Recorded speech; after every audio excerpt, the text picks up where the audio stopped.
Hello friends, it's Gear again. I've seen on the internet a bunch of questions about this hot wire table from Hobby Lobby.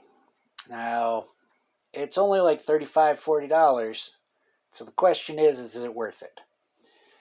I was getting into this hobby, and I picked it up, and I have made all kinds of buildings, and boats, and wagons, and all sorts of stuff with it.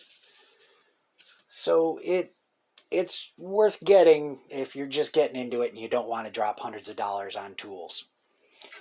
Well, but now the problems. The biggest problem I have with this is that it has no guide on it. So when you run your piece, when you're trying to cut, you're going to end up with uneven, janky edges like that. To get a nice smooth edge, I've had to take and tape down a straight edge there so that we have an actual guide to run your piece along. Then the second and even bigger problem is the durability. It does not last. You only get 2 wires with it. And what happens is when they get hot, they stretch.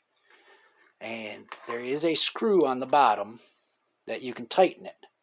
But what happens is you tighten it, you turn it on, it gets hot, it stretches. So you shut it off, you tighten it again, it gets hot, it stretches, and eventually it just won't tighten anymore. So then, with the loose wire, it ends up pushing into the plastic, and you can see here where it's actually melted the plastic, made a little divot. And I've had to take a nail file and file that down. And it's so loose now that when I make a cut, I have to put my hand in here and stretch it.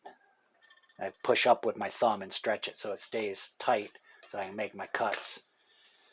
So this is used up. I mean, I've built a ton of things with it. It was only $35.